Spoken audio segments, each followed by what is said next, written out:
শিক্ষার্থীরা, JRBT group D এর আরও একটি ইম্পর্টেন্ট ক্লাস নিয়ে আজকে তোমাদের সামনে এসেছি। আজকে আমি জেআরবিটি গ্রুপ ডি এ ইংলিশ গ্রামারের একটি গুরুত্বপূর্ণ টপিক নিয়ে আলোচনা করব এবং সেটি হচ্ছে সেন্টেন্স অর্থাৎ বাক্য। আলোচনা শুরু করার আগে তোমরা যারা যারা আমার চ্যানেলে নতুন, অবশ্যই চ্যানেলটিকে সাবস্ক্রাইব করে দেবে। এর ফলে যখনই আমি নতুন কোনো ভিডিও দেব সবার আগে তোমার কাছে পৌঁছে যাবে। তো ইংলিশ গ্রামারে এই যে সেন্টেন্স টপিকটা, এটা মোস্ট ইম্পর্টেন্ট একটা টপিক। কারণ একটা সেন্টেন্সের স্ট্রাকচার যদি তুমি না জানতে পারো, সেন্টেন্সের ক্লাসিফিকেশন যদি তুমি না জানতে পারো, তাহলে কখনোই এই প্রিপারেশনটা তোমার কম্পিটিটিভ পরীক্ষার জন্য হবে না। সুতরাং কম্পিটিটিভ পরীক্ষার জন্য একটা প্রিপারেশন নিতে গেলে তোমাকে নিখুঁতভাবে বিষয়টা সম্পর্কে জ্ঞান থাকতে হবে। আর সেই নিখুঁত জ্ঞানটা দেওয়ার জন্যই আজকে তোমাদের সামনে আমি এসেছি। তো চলো আমরা আর দেরি না করে মূল আলোচনায় চলে যাই। তো আমাদের টপিকটা হচ্ছে যে বেসিক কনসেপ্ট অফ সেন্টেন্স, অর্থাৎ একটা সেন্টেন্সের বেসিক অর্থাৎ একেবারে মূল কনসেপ্ট মানে ধারণা, মূল যে ধারণাটা রয়েছে, প্রাথমিক যে ধারণাটা রয়েছে সেটাই হচ্ছে বেসিক কনসেপ্ট। তো সেই বেসিক কনসেপ্টটাই আমি তোমাদেরকে আজকে দিতে চলেছি। প্রথমত দেখি চলো যে বাক্যের মৌলিক ধারণার মধ্যে প্রথমত আমাদেরকে জেনে নিতে হবে যে হোয়াট ইজ এ সেন্টেন্স। একটা বাক্য বলতে আমরা কি বুঝি? যেমন দেখো, আমরা যে কথা বলছি, এই কথাগুলো কিন্তু এক একটা কি বাক্য, যেগুলোকে আমরা ইংরেজিতে সেন্টেন্স বলে থাকি। এবং আমার কথাগুলো তুমি বুঝতে পারছো, কেন বুঝতে পারছো? কারণ আমার কথাগুলোর একটা অর্থ রয়েছে।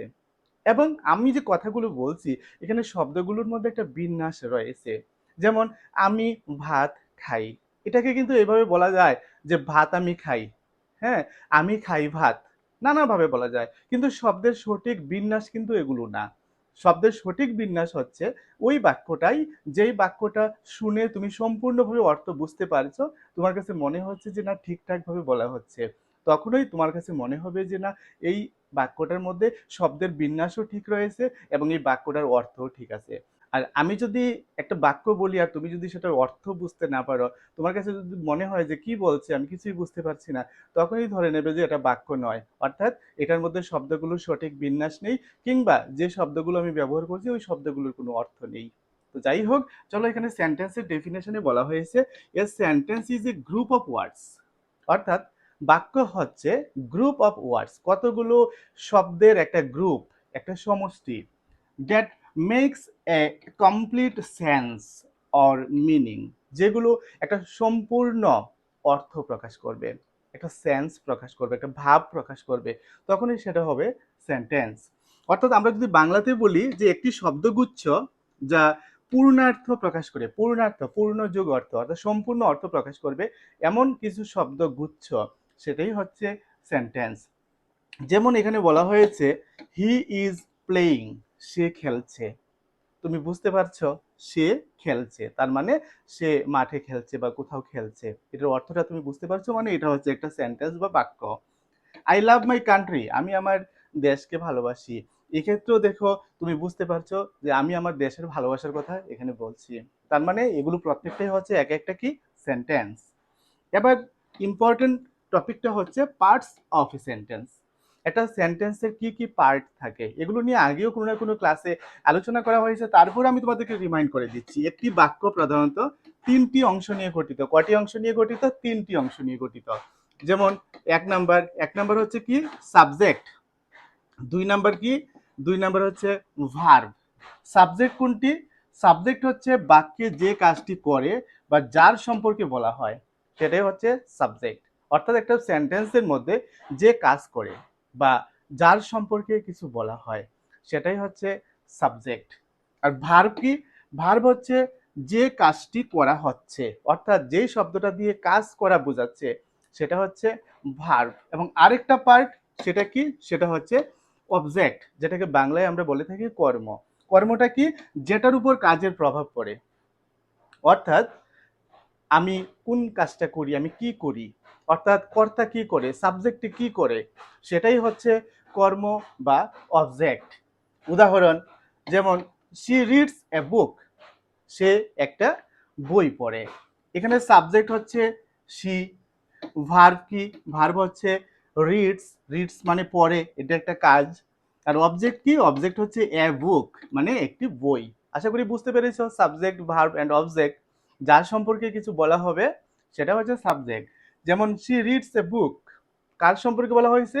শি সম্পর্কে বলা হয়েছে, সুতরাং সেটা হচ্ছে কি সাবজেক্ট। এবার রিডস, রিডস মানে কি পড়ে, পড়াটা একটা কাজ, সুতরাং রিডসটা হচ্ছে কি এখানে ভার্ব। আর সে কি পড়ে?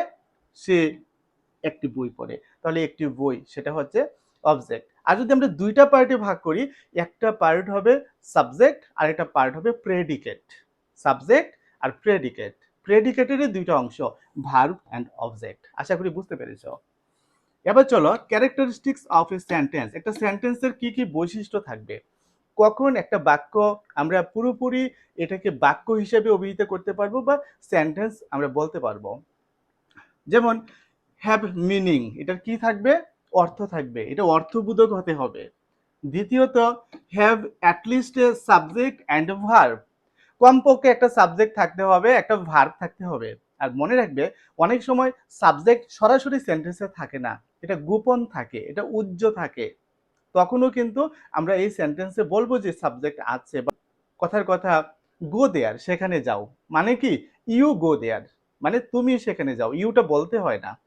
এগুলো সেন্টেন্স গুলো হচ্ছে ইম্পারেটিভ সেন্টেন্স, এগুলো নিয়ে আমরা পরে কথা বলবো।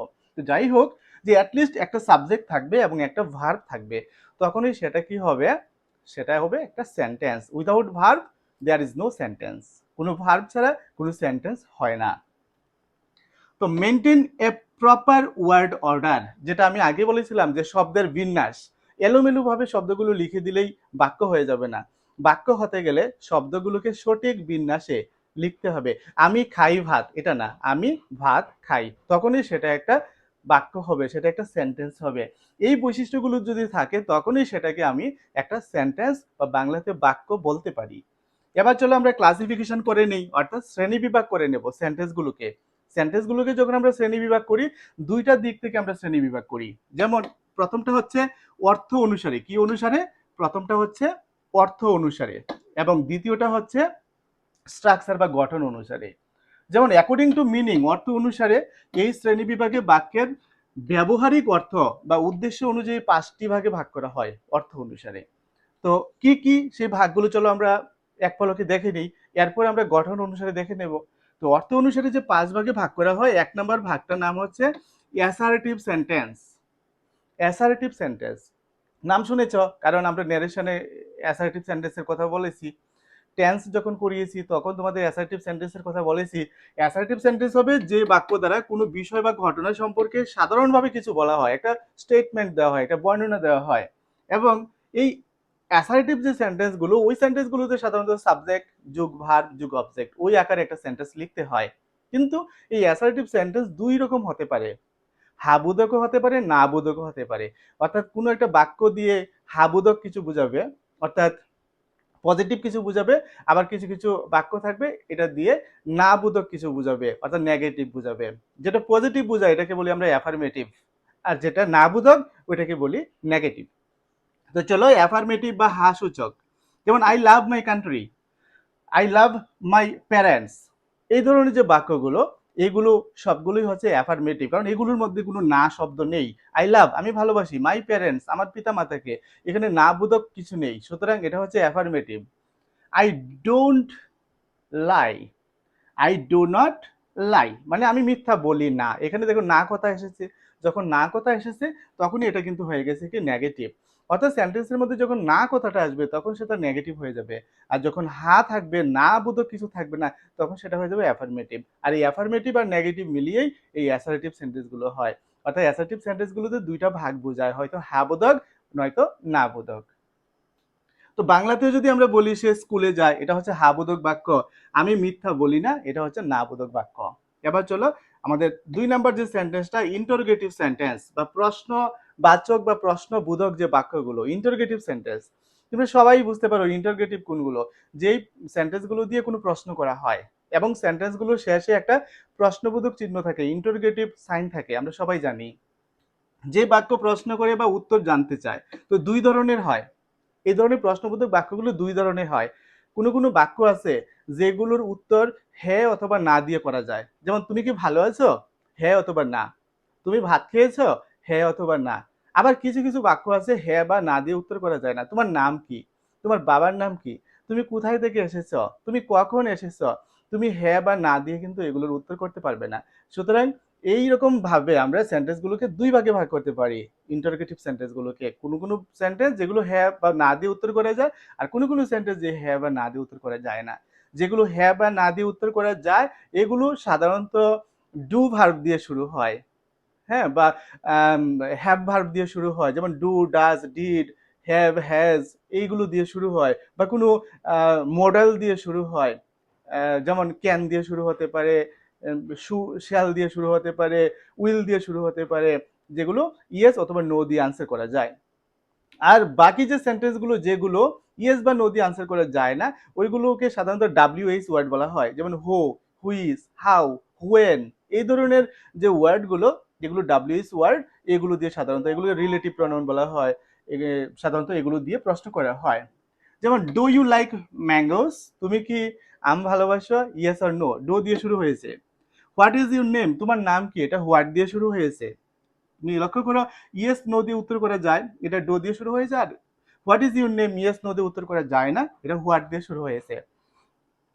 তো এবার চলো 3 নম্বর সেন্টেন্সটা হচ্ছে ইম্পারেটিভ সেন্টেন্স, যেটা হচ্ছে আজ্ঞাবাচক বাক্য। আজ্ঞাবাচক কোনগুলো, ইম্পারেটিভ কোনগুলো?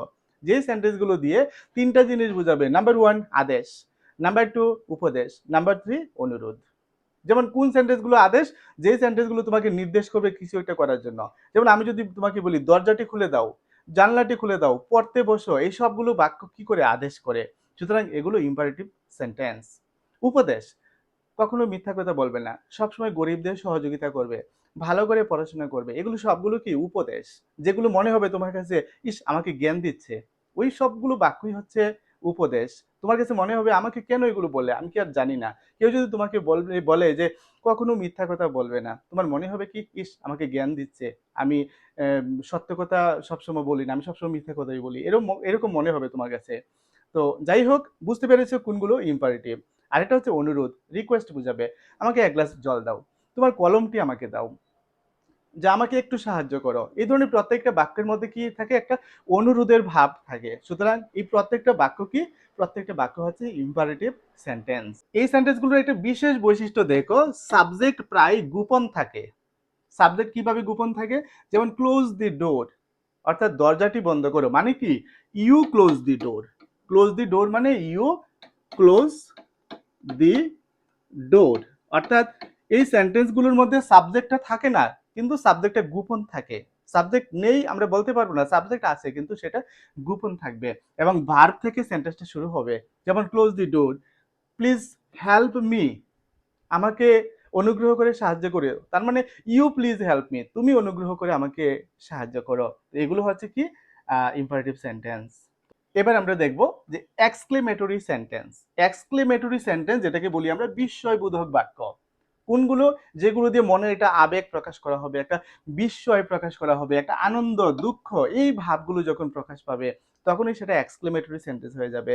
আর এই সেন্টেন্সগুলোর একটা ফিচার হচ্ছে এগুলোর মধ্যে একটা এক্সক্লেমেটরি সাইন থাকবে, এরকম একটা টান থাকবে, নিচে একটা ফুটা থাকবে, তখনই সেটা হয়ে যাবে এক্সক্লেমেটরি সেন্টেন্স। যেমন হোয়াট এ ওয়ান্ডারফুল আইডিয়া, কি ওয়ান্ডারফুল একটা আইডিয়া, তো সেটার মধ্যে একটা বিস্ময় প্রকাশ করা হয়েছে। Alas he is no more, হায় সে আর বেঁচে নেই। এই ধরনের যে বাক্যগুলো, এগুলো হচ্ছে কি প্রত্যেকটার মধ্যে আবেগ প্রকাশ পাচ্ছে। সুতরাং এগুলো হচ্ছে প্রত্যেকটা এক একটা এক্সক্লেমেটরি সেন্টেন্স। আহা কি সুন্দর দৃশ্য, হায় সে আর নেই, অর্থাৎ বাংলাতে যদি আমরা বলি এই বাক্যগুলো প্রত্যেকটাই হচ্ছে এক একটা বিস্ময়বোধক বাক্য। এবার চলো আরেকটা সেন্টেন্স, অপটেটিভ সেন্টেন্স, যেটা দিয়ে ইচ্ছা প্রকাশ করা হয়, মনের ইচ্ছা আকাঙ্ক্ষা এগুলো প্রকাশ করা হয়।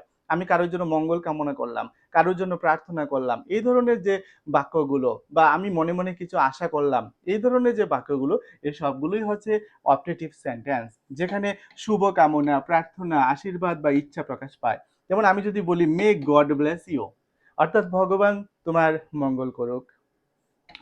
Wish you a happy journey, তোমার একটা শুভ যাত্রা আমি কামনা করি, অর্থাৎ প্রত্যেকটা দিয়ে মনের ইচ্ছা আকাঙ্ক্ষা প্রকাশ পাচ্ছে। সুতরাং এগুলো সবগুলোই কি এক একটা অপটেটিভ সেন্টেন্স। এবার চলো আমরা অ্যাকর্ডিং টু স্ট্রাকচার, গঠন অনুসারে আমরা বাক্যকে কয়টা ভাগে ভাগ করতে পারি। যেমন আমরা অর্থ অনুসারে বাক্যকে ভাগ করে নিয়েছি 5টা ভাগে, এখন আমরা গঠন অনুসারে একটা বাক্যকে 3টা ভাগে ভাগ করে নিব। তার মধ্যে প্রথম ভাগটা হচ্ছে সিম্পল সেন্টেন্স। যেমন দেখো আমি কিন্তু বেসিক বিষয়টা নিয়ে আলোচনা করছি সেন্টেন্সের। শুধুমাত্র অ্যাসার্টিভ সেন্টেন্স নিয়ে 1 ঘন্টা একটা ক্লাস দেওয়া যাবে আমরা যদি গভীরভাবে আলোচনা করি, কিন্তু বেসিক আলোচনার কথা বলা হয়েছে। আর সবচেয়ে বড় কথা হচ্ছে এটাই আমাদের শেষ ক্লাস নয়, আমাদের গুগল প্লে স্টোরে মোবাইল অ্যাপ্লিকেশন রয়েছে স্কুল অফ মেরিট বা ত্রিপুরা এক্সাম নামে।